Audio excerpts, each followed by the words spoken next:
Would you believe it if I said I missed you? No. I need your help, Matthew. You're the only person I can trust. Oh, sweetheart, you don't break into my house and then talk to me about trust.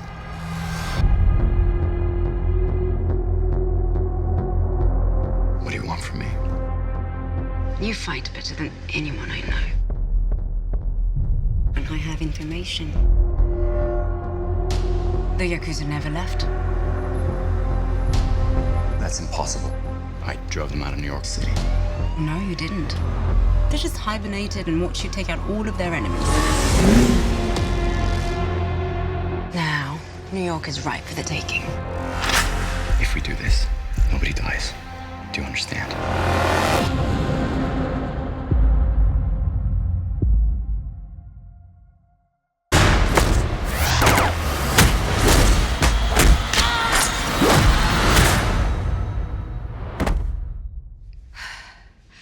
Hungry?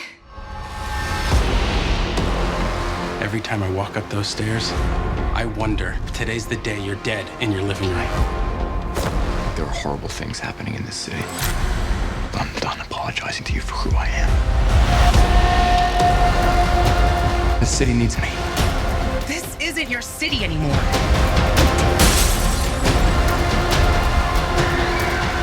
My way isn't working. What if that never has?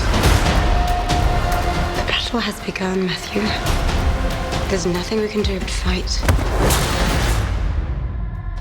They're called The Hand. You cannot stop what we have started. The rising is coming.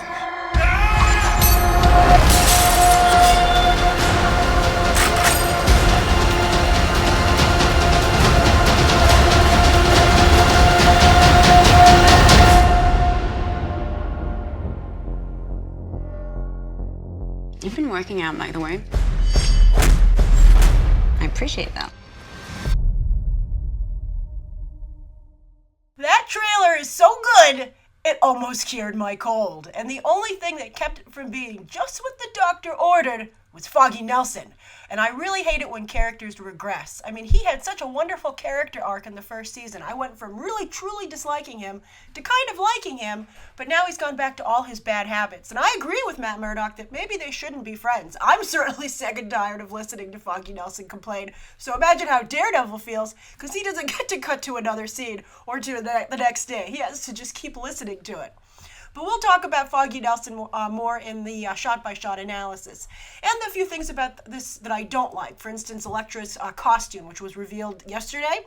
Horrible, but thankfully they don't show it very much here. But right now, let's just celebrate the awesomeness of this trailer because it's so amazing. And I also think what's interesting is that it's very Elektra-centric. And they really did divide their trailers between the Punisher and Elektra. You know, just like Batman v Superman, I almost feel like Daredevil Season 2 is going to divide fans between Elektra and Punisher. And I have to say, I'm Team Elektra. I think she seems so cool. I think Elodie Yung, even though saddled with a horrible costume, seems like she's doing an amazing job. I'm so excited for her now.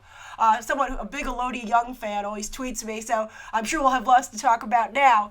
But she has great lines. She seems like a great character, and she seems like she's really holding her own in the action sequences. Also, Elektra brings in The Hand, and The Hand are super cool. And the fact that The Hand are so prominently displayed in this trailer alone makes me feel like we're working our way toward Shadowland as perhaps the storyline they're going to adapt for the Defenders crossover with all the shows together, because that's a really historic Daredevil-centric storyline that loops in all the other characters. So I think that's interesting, and they gave their hand away by introducing The Hand so strongly. But I love bringing in, evil samurai warriors. That's so cool. The Yakuza don't get enough play in Hollywood. They're really awesome.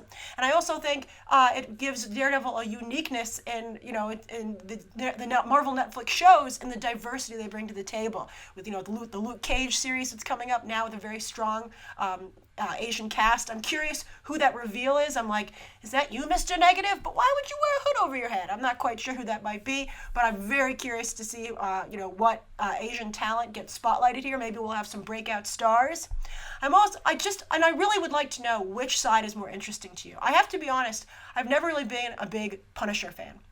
And John Bernthal, while I've come to like him, the best thing I've seen him in, I'm not a Walking Dead fan, is Sicario. I know a lot of people like him from The Walking Dead. So it makes sense to me that they've been using him to promote Daredevil Season 2 so strongly. But I think that if they have this kind of action sequences, available in the show, they should be playing that up more to broaden their appeal. I mean, this is almost looking like movie level, in my opinion. Like, they're almost there. So, and you can get, if you already subscribe to Netflix, as I like to say, but many of you disagree with me, but if you're already subscribing to Netflix, this is free. So, we've talked a lot about Netflix's movies, not quite, hitting the mark in terms of movie theater quality, but I think that their TV shows, at least, actually I think many people would say the same for House of Cards.